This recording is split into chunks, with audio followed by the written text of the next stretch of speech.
programs presented by Shri Guru Ram Rai University, Dehradun, first ICAR accredited university of Uttarakhand. Rudrapur में प्रस्तावित grounding ceremony को लेकर CM Dhami की बैठक। सीएम ने अधिकारियों को दिए निर्देश। सेरेमनी में गृह मंत्री अमित शाह करेंगे मुख्य अतिथि। पंचायत चुनाव को लेकर नेता प्रतिपक्ष यशपाल आर्य का बयान। पंचायत चुनाव में सरकार कर रही मनमानी, कहा संवैधानिक संस्थाओं का किया जा रहा दुरुपयोग। डीजीपी दीपम सेठ की उच्च स्तरीय समीक्षा बैठक। विवेचना की गुणवत्ता में सुधार को लेकर हुई चर्चा। डीजीपी ने पुलिस अधिकारियों को दिए आवश्यक दिशा निर्देश।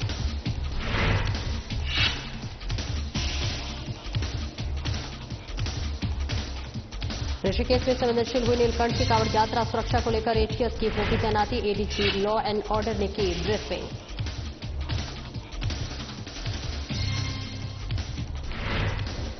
और उत्तराखंड में बारिश ने मचाई तबाही। नंदप्रयाग के पास भूस्खलन के चलते बद्रीनाथ हाईवे बंद। प्रदेश में बारिश से अभी भी 87 सड़कें बंद।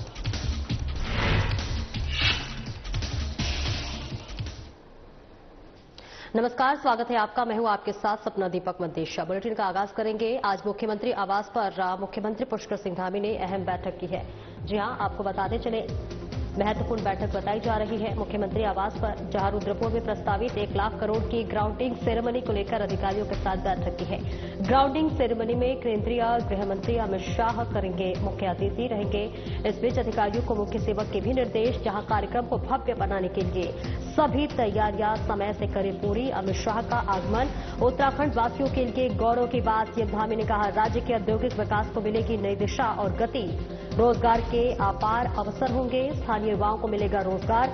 आर्थिक वृद्धि के खुलेंगे नए द्वार। ग्लोबल इन्वेस्टर्स समिट में रिकॉर्ड 3.5 लाख करोड़ रुपए के हुए थे एमओयू। अभी तक 1 लाख करोड़ की ग्राउंडिंग हुई पूरी।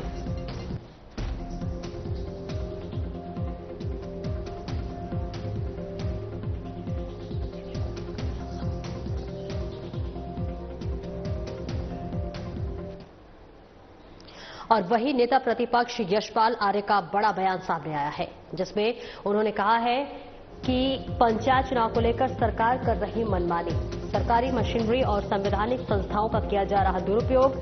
निकाय में मतदान कर चुके लोगों को पंचायत चुनाव में चुनाव लड़ने का दिया गया अधिकार। पंचायत राज अधिनियम 2016 और संशोधन अधिनियम 2019 का किया खुला उल्लंघन। चुनाव प्रक्रिया की सूचिता और निष्पक्षता को किया जा रहा खत्म। सत्ताधारी दल बीजेपी को लाभ पहुंचाने की कर रही तैयारी। कांग्रेस ने की मांग, उत्तराखंड निर्वाचन आयोग जारी पत्र को ले वापस। निकाय में रहे मतदाताओं को पंचायत चुनाव लड़ने से रोके और मतदान करे निरस्त।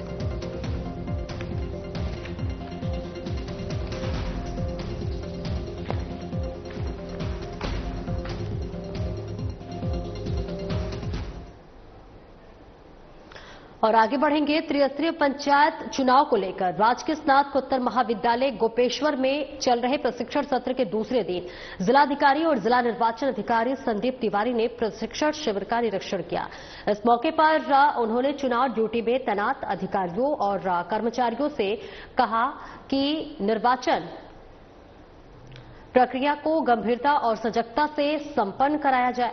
प्रशिक्षण सत्र में प्रथम मतदान अधिकारियों को निर्वाचित प्रक्रिया से संबंधित जानकारियां दी गई। वहीं मतपेटी की सीलिंग, मतपत्र लेखा, टेंडर, वोट, मतदान केंद्र की व्यवस्था, मतदाता पर्ची और मतदान की संपूर्ण प्रक्रिया की विस्तृत जानकारी प्रशिक्षकों को दी गई। सत्र में कुल 920 कर्मियों ने प्रतिभाग किया। जिलाधिकारी ने कहा कि चुनाव मानसून सत्र में हो रहे, ऐसे में आपदा या फिर बारिश की स्थिति में कर्मचारियों की सुरक्षा प्राथमिकता रहेगी। यदि कोई भी कर्मचारी किसी इमरजेंसी परिस्थिति में हो तो उसे चुनाव ड्यूटी में उचित राहत दी जाएगी। तो वहीं रैंडमाइजेशन प्रक्रिया को शीघ्र पूर्ण कर मतदान कर्मियों को समय से ड्यूटी की जानकारी दी जाएगी और इसी के साथ साथ कि वो तैयारी कर सके और साथ ही निर्वाचन कार्य में भाग ले सके। उन्होंने सभी कर्मियों को निर्वाचन आयोग के निर्देशों का पालन करने और ईमानदारी से अपने कर्तव्यों का निर्वहन करने की अपील की।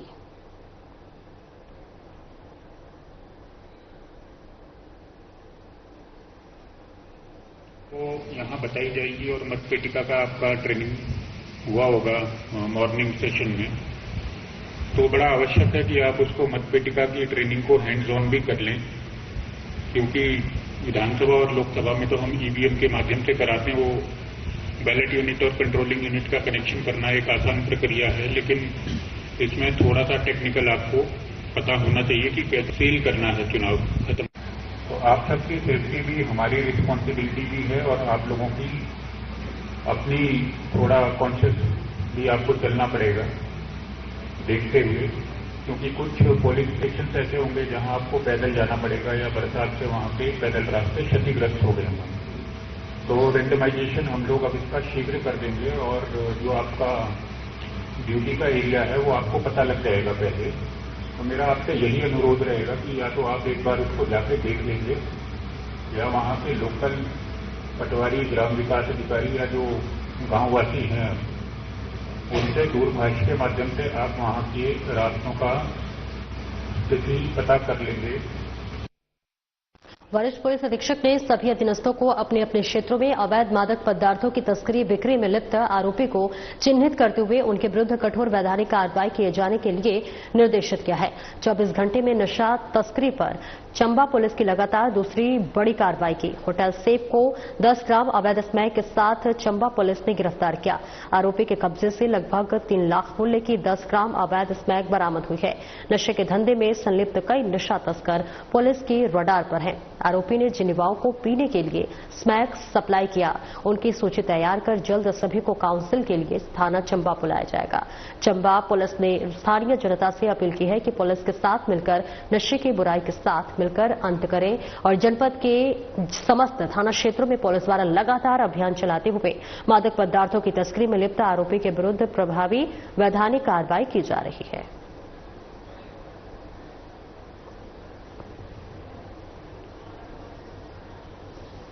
नशामुक्त उत्तराखंड अभियान के अंतर्गत एसपी रेखा यादव के निर्देशन में जनपद पिथौरागढ़ पुलिस का अवैध मादक पदार्थों के खिलाफ कड़ा रुख जारी है।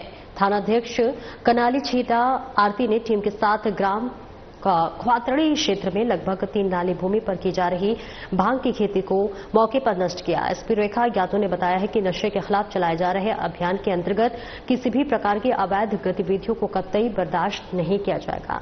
इस प्रकार की कार्रवाइयां लगातार जारी रहेगी। साथ ही मानस नेशनल नारकोटिक्स हेल्पलाइन पोर्टल 1933 के विषय में जानकारी प्रदान की गई है। नागरिकों से अनुरोध है कि यदि किसी को भी नारकोटिक्स संबंधी कोई भी सूचना प्राप्त होती है तो वे मानस हेल्पलाइन के माध्यम से दर्ज कराएं।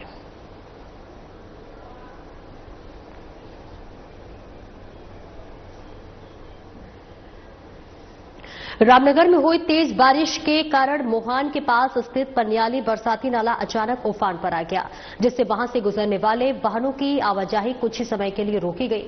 नाले में अचानक आए तेज बहाव ने लोगों को हैरान कर दिया। इस दौरान एक युवक को जब तक स्थानीय लोगों ने रुकने की चेतावनी दी तब तक युवक बाइक समेत नाले में उतर गया। तेज बहाव के चलते बाइक अचानक संतुलन खो बैठी और पलट गई। कुछ स्थानीय लोगों ने जान जोखिम में डालकर बाइक सवार को सुरक्षित बाहर निकाला। गनीमत रही कि युवक को गंभीर चोट नहीं आई और एक बड़ी दुर्घटना टल गई। वहीं क्षेत्रवासियों ने प्रशासन से बरसात के दौरान नदी नालों पर सुरक्षा के पुख्ता इंतजाम किए जाने की मांग की है ताकि किसी अप्रिय घटना से बचा जा सके।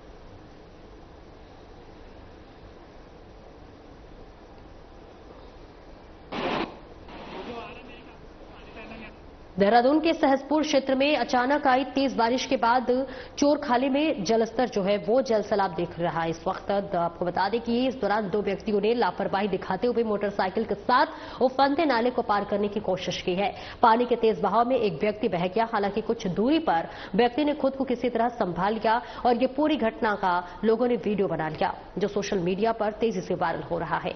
प्रत्यक्षदर्शियों ने बताया कि पानी का बहाव इतना तेज था कि पल भर में बाइक समेत युवक फिसल गया। गनीमत रही कि युवक की जान बाल बाल बच गई। स्थानीय प्रशासन ने लोगों से अपील की है कि वे बारिश के दौरान ऐसे खतरनाक प्रयास न करें और सुरक्षित स्थानों पर ही रहें। लगातार पुलिस प्रशासन द्वारा नदी नाले के पास रहने वाले लोगों को सचेत किया जा रहा है। साथ ही नदी और पानी वाले स्थानों से दूरी बनाए रखने की भी आमजन से अपील की जा रही है। आपकी छोटी सी लापरवाही आपको भारी पड़ सकती है।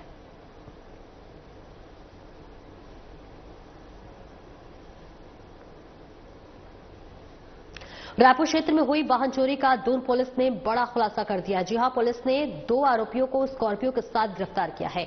पुलिस ने चोरों को कोर्ट के आदेश पर जेल भेज दिया है। तो वहीं एसएसपी अजय सिंह ने बताया है कि पीड़ित ने स्कॉर्पियो चोरी होने की तहरीर दी, जिसके बाद थाना रायपुर स्तर पर पुलिस टीम का गठन किया गया। टीम ने घटनास्थल और उसके आसपास लगी सीसीटीवी कैमरों से वाहन के संबंध में जानकारी जुटाई, जिसमें पाया गया कि अज्ञात चोर वाहन को देहरादून दिल्ली हाईवे पर चोरी करने जा रहे थे, जिस पर पुलिस ने राष्ट्रीय राजधानी क्षेत्र दिल्ली से लगे प्रदेशों में वाहन की विस्तृत सूचना को प्रसारित किया। वहीं थाना रायपुर एरोसेजी की संयुक्त टीम ने वाहन की तलाश के लिए रवाना हुई। चोर राजस्थान के रहने वाले होने वाले की जानकारी मिलने पर राजस्थान पुलिस ने चेकिंग के दौरान 2 चोरों को चोरी किए गए वाहन के साथ थाना मंडावर जिला दौसा से गिरफ्तार किया है। चोरों की पहचान योगेश सिंह गुर्जर और रवि मीणा राजस्थान के रूप में हुई है। दोनों आरोपी पहले भी कई घटनाओं को अंजाम दे चुके हैं।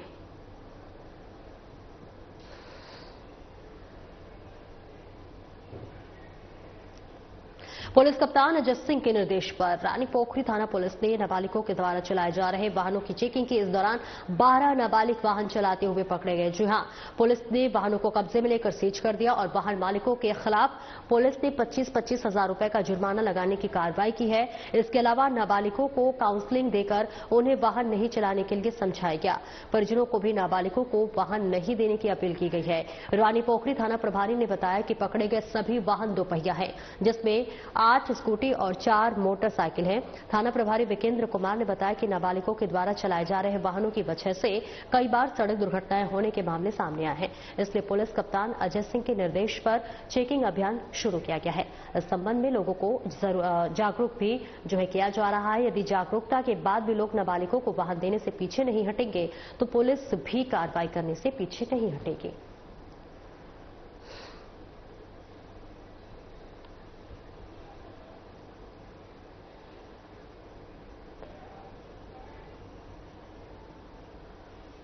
नीलकंठ की कांवड़ यात्रा इस बार बेहद ज्यादा संवेदनशील मानी जा रही है। इंटेलिजेंस ने पाकिस्तान के खिलाफ हुए ऑपरेशन सिंदूर के बाद नीलकंठ की कांवड़ यात्रा पर अधिक सुरक्षा और सतर्कता बरतने की सलाह पुलिस अधिकारियों को भी दी है। सलाह के आधार पर पुलिस कांवड़ यात्रा पर सुरक्षा को लेकर काफी गंभीर नजर आ रही है।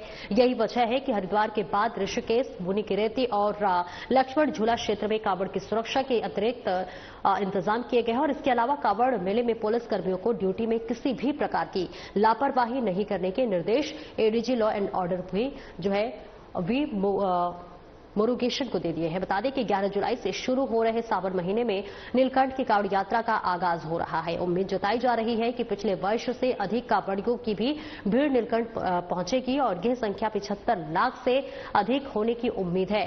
इस संख्या को देखकर पुलिस ने कांवड़ मेले की सुरक्षा पर अपना पूरा फोकस गड़ा दिया है।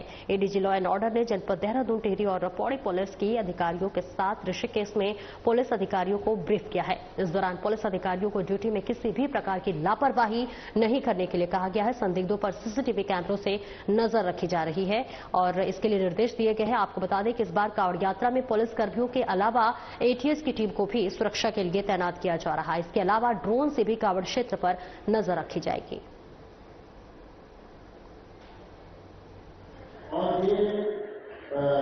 पुलिस का व्यवस्था के लिए पुलिस फोर्स तैनात कर ली गई है। जोनों में बढ़ गया है और एक नोडल हमारे एसपी ऋषिकेश जय बलूनी के नोडल बनाए पूरा एंटायर व्यवस्था का। और नीलकंठ के लिए भी हमारे एक एडिशनल एसपी इंचार्ज रहेंगे। पार्किंग और रोड व्यवस्था, जो ट्रैकिंग वाला रास्ता और मंदिर की व्यवस्था का इंडिविजुअल ऑफिसर्स हमने डिटेल कर लिया है और आज मैंने पूरा फोर्स का ब्रीफिंग भी कर लिया है। ये कांवड़ मेला, इस नीलकंठ का मंदिर के मेला सब कुशल संपन्न के लिए रिक्वायर्ड इंस्ट्रक्शन हमने दे दी। सर, कितने सेक्टर में बांटा गया है? पूरा जोन बन गया है। अब उस पे आपका नोडल इंचार्ज है जया बलूनी है। उनके नीचे 3 जोन है, एक जोन एक डिस्ट्रिक्ट के अंदर। उस पे डिप्टी एसपी इंचार्ज है। अच्छा सर, हिसाब से हमने हमारा पुलिस फोर्स को यही है कि सतर्क रहे और जहाँ पे भी संदिग्ध वस्तु, संदिग्ध आदमी होते थे, हम उनको तुरंत हम उसको चेकिंग कराया जाएगा।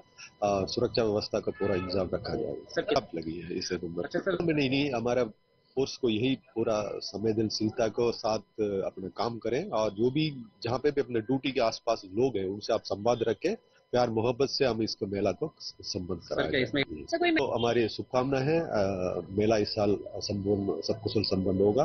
हमारे जो लोकल जनता है थोड़ा बहुत उनका भी परेशानी होगा, बट ये हमारे बाहर से आ रहे श्रद्धालु लोग हैं, कांवड़िया लोग हैं, उनको हम पूरा जितना पॉसिबल उतना हेल्प एक्सटेंड कराएंगे। मुख्य रूप से मैंने पुलिस कर्मी को मैंने यही रिक्वेस्ट किया कि अपना पेशेंस रखो और अपना ड्यूटी के पॉइंट पे उपस्थित रहो और सतर्क रहो, क्योंकि आपने नहीं ये तो एक है कि अपना भाव है, जो भाव है अपनी ड्यूटी है, मानव धर्म है कि भाई आपको दूसरे को।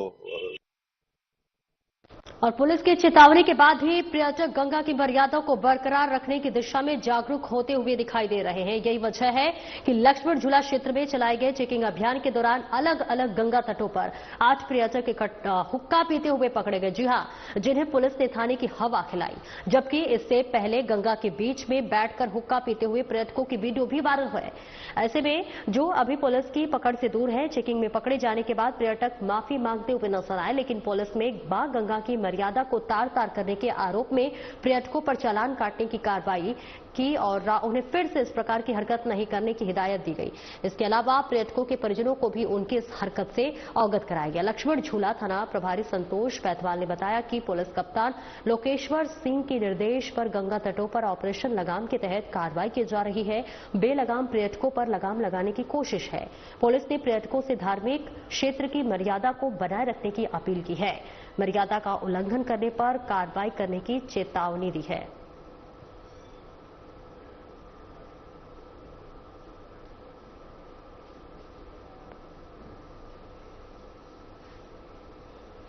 उत्तराखंड में गुलदार के हमले की घटनाएं आए दिन सामने आ रही है। वहीं ताजा घटना श्रीनगर पौड़ी मोटरमार्ग से सामने आई है। यहां शाम को टहल रहे युवक पर गुलदार ने अचानक हमला कर दिया, जिससे युवक गंभीर रूप से घायल हो गया।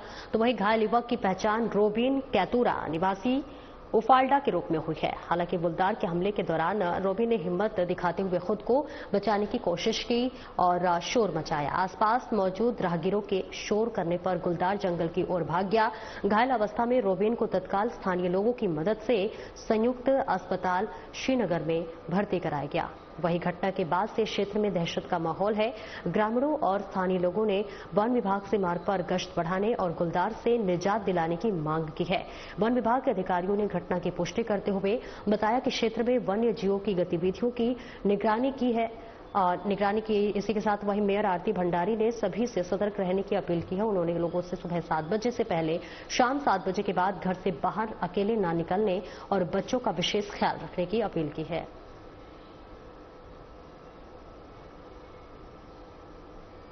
आप सभी को मेरा सादर प्रणाम। देखिए, कल गंगा दर्शन पर एक अनहोनी घटना होने से बची है। एक युवक पर गुलदार द्वारा हमला किया गया है, जिसे भगवान की कृपा कहे या लड़के की बहादुरी कहे, उसकी वजह से उसकी जान बच पाई है। मेरा आप सभी से निवेदन है कि सुबह 7 बजे से पहले और शाम को 7 बजे के बाद आप अकेले गंगा दर्शन हो, चाहे बुगानी रोड हो, चाहे डांग ऐठाना की रोड है, वहां पे अकेले भ्रमण न करें। देखिए, आसपास के क्षेत्र में गुलदार काफी सक्रिय हो रखे हैं। मेरा अभी डीएफओ पौड़ी से बात हुई है, फोन पे मेरी वार्ता हुई है। मैंने उनसे कहा है कि एक तो आप गश्त बढ़ाएं और दूसरा आप इन जगहों पे पिंजरे लगाएं। तो देखिए, जब तक ये चीजें होती हैं तब तक आप लोग घर में रहें, सतर्क रहें। और अभी जिस प्रकार से हमने बुगाड़ी रोड पर विद्युतीकरण का कार्य किया है, उसी प्रकार से हम बहुत जल्द गंगा दर्शन पे भी विद्युतीकरण का कार्य करने वाले हैं। तो मेरा आप सभी से एक बार पुनः निवेदन कि आप 7 बजे से पहले सुबह और 7 बजे के बाद आप अकेले न घूमें। अगर आपको बहुत जरूरी काम है तो आप साथ में जाएं, सतर्क रहें। धन्यवाद। और आगे बढ़ेंगे जहां पुलिस मुख्यालय में डीजीपी दीपम सेठ ने महत्वपूर्ण बैठक की है।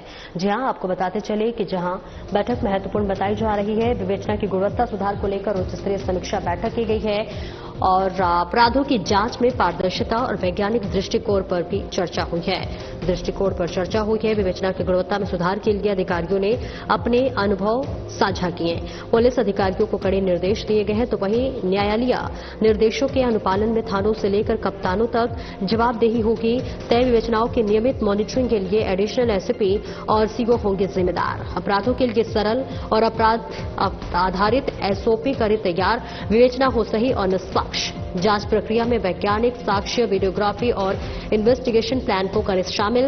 न्यायालय के प्रकरण में दिए निर्देशों को जनपद क्राइम मीटिंग में साझा करें और ऐसे में जनपद स्तर पर नियमित रूप से हो इन हाउस प्रशिक्षण सत्र और जांच अधिकारियों के वर्कलोड का भी आकलन करें। गंभीर अपराधों की विवेचना में गुणवत्ता, समयबद्धता और पारदर्शिता आवश्यक है। डीजीपी ने कहा, पुलिसिंग एक निरंतर चुनौती है, ऐसे में पेशेवर दक्षता और जवाबदेही के साथ करे कार्य।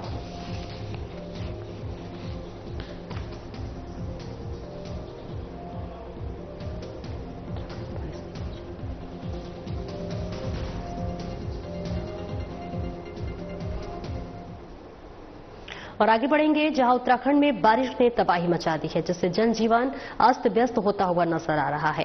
इसके साथ ही नंदप्रयाग के पास बद्रीनाथ हाईवे भी बंद है।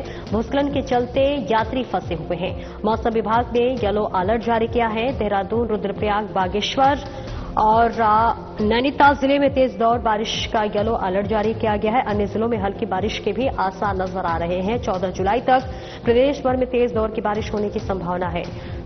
देहरादून में भारी बारिश को देखते हुए स्कूल और आंगनबाड़ी केंद्र को बंद कर दिया गया है। प्रदेश में बारिश के कारण 87 सड़कें बंद है। बंद सड़कों को खोलने का प्रयास जारी है। बारिश के चलते कई स्थानों पर भूस्खलन और जलभराव है। मौसम विभाग की आम जनता से अपील, घाट गढ़ेरों से रहे दूर, पहाड़ी क्षेत्रों में आवाजाही के लिए बरते विशेष सावधानी।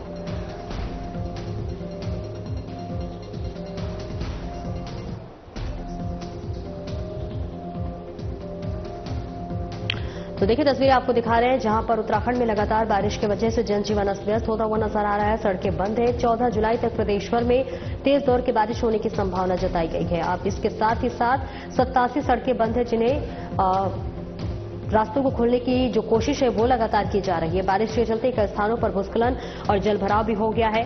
मौसम विभाग की आम जनता से लगातार अपील है और ऐसे में कभी भी यात्रा करते वक्त पहले मौसम की जानकारी जरूर ले लें। लगातार मौसम विभाग की तरफ से अलर्ट भी जारी किया जा रहा है। उत्तराखंड से ये तस्वीर आपको दिखा रहे हैं जहां पर नंदप्रयाग के पास बद्रीनाथ हाईवे बंद हो गया है। भूस्खलन के चलते यात्री फंसे हुए हैं। मौसम विभाग ने जारी किया है येलो अलर्ट और ऐसे में देहरादून, रुद्रप्रयाग, बागेश्वर और नैनीताल जिले में तेज दौर की बारिश के लिए येलो अलर्ट जारी किया गया है। अन्य जिलों में हल्की बारिश के भी आसार नजर आ रहे हैं।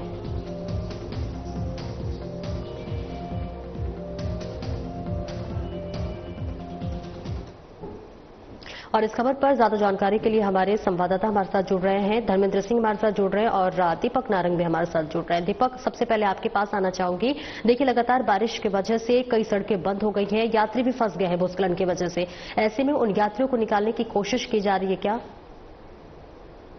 बिल्कुल सपना, इस समय बताएं कि जिस प्रकार से उत्तराखंड में बारिश ने जो है वो तबाही मचाई हुई है, वो सबके लिए बहुत ही चौंकाने वाला है, क्योंकि मौसम विभाग ने जो अलर्ट जारी किया है उसके हिसाब से पिछले साल के अपेक्षा इस साल जो है बारिश बहुत ज्यादा है।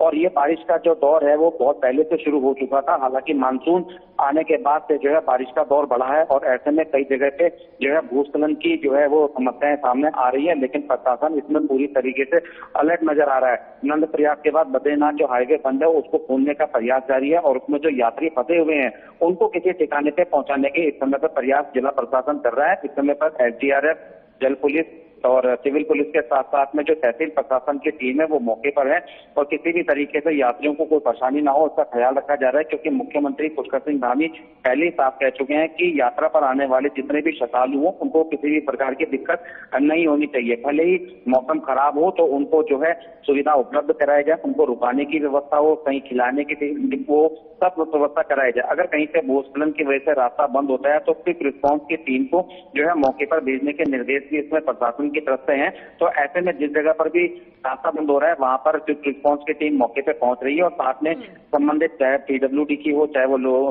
एनएच की हो, जेसीबी वहां पर जो है रास्तों को खोलने का काम करने में लगी हुई है। हालांकि बारिश की वजह से जहां जहां रास्ते बंद हो रहे हैं उनको खोलना प्रशासन के लिए थोड़ा अभी चुनौती बना हुआ है। पूरे प्रदेश के अंदर लगभग 87 सड़कें ऐसी हैं जो कि बंद है, जिन्हें खोलने के प्रयास। पास आना चाहूंगी, रोकूंगी दीपक आपको। धर्मेंद्र, देखिए 14 जुलाई तक बारिश के आसार नजर आ रहे हैं। लगातार मौसम विभाग देखिए येलो अलर्ट भी जारी कर रहा है। 87 सड़कें बंद हैं। क्या अभी स्थिति है, क्या तस्वीर है आपके पास? लगातार मूसलाधार बारिश का दौर जारी है यहाँ पर भी, और जो स्कूल कॉलेज है उन्हें जो है जिलाधिकारी के आदेश के बाद आज के लिए बंद किया गया है, क्योंकि येलो अलर्ट जारी किया गया है देहरादून जनपद में। बात की जाए मसूरी की, तो मसूरी में भी लगातार घना कोहरा और बारिश का कहर देखा जा रहा है। जनजीवन अस्त व्यस्त हो गया है और जो जगह जगह जल बहाव की स्थिति देखी जा रही है यहाँ पर भी, और शासन प्रशासन द्वारा लोगों को भी अलर्ट किया गया है कि ऐसे में जो है जो नदी नाले हैं उनके किनारे न जाएं। आपदा प्रबंधन की टीम भी लगातार स्थितियों पर नजर बनाए हुए है, और साथ ही जो है यहाँ के जो स्थानीय लोग हैं उनका भी कहना है कि इस बार जो आप नजर बनाए रखे। बहुत बहुत शुक्रिया दीपक इस महत्वपूर्ण जानकारी के लिए। धर्मेंद्र, आपका भी बहुत बहुत शुक्रिया इस महत्वपूर्ण जानकारी देने के लिए। आगे बढ़ेंगे, जहां पुलिस की चेतावनी के बाद भी पर्यटक गंगा की मर्यादा को बरकरार रखने की दिशा में जागरूक होते हुए दिखाई नहीं दे रहे हैं। यही वजह है कि लक्ष्मण झूला क्षेत्र में चलाए गए चेकिंग अभियान के दौरान अलग अलग गंगा तटों पर 8 पर्यटक हुक्का पीते हुए पकड़े गए। जी हां, जिन्हें पुलिस ने थाने की हवा खिलाई है। ऐसे में जबकि इससे पहले गंगा के बीच में बैठकर हुक्का पीते हुए पर्यटकों की वीडियो भी वायरल हुई, जो अभी पुलिस की पकड़ से दूर है। चेकिंग में पकड़े गए जाने के बाद पर्यटक माफी मांगते हुए नजर आए, लेकिन पुलिस ने मां गंगा की मर्यादा को तार तार करने के आरोप में पर्यटकों पर चालान काटने की कार्रवाई की और उन्हें फिर से इस प्रकार की हरकत नहीं करने की हिदायत दी। इसके अलावा पर्यटकों के परिजनों को भी उनकी इस हरकत से अवगत कराया। लक्ष्मण झूला थाना प्रभारी संतोष पैतवाल ने बताया है कि पुलिस कप्तान लोकेश्वर सिंह के निर्देश पर गंगा तटों पर ऑपरेशन लगाम के तहत कार्रवाई की जा रही है। बेलगाम पर्यटकों पर लगाम लगाने की कोशिश है। पुलिस ने पर्यटकों से धार्मिक क्षेत्र की मर्यादा को बनाए रखने की अपील की है। मर्यादा का उल्लंघन करने पर कार्रवाई करने की चेतावनी दी है। फिलहाल इस बुलेटिन में इतना ही। नमस्कार।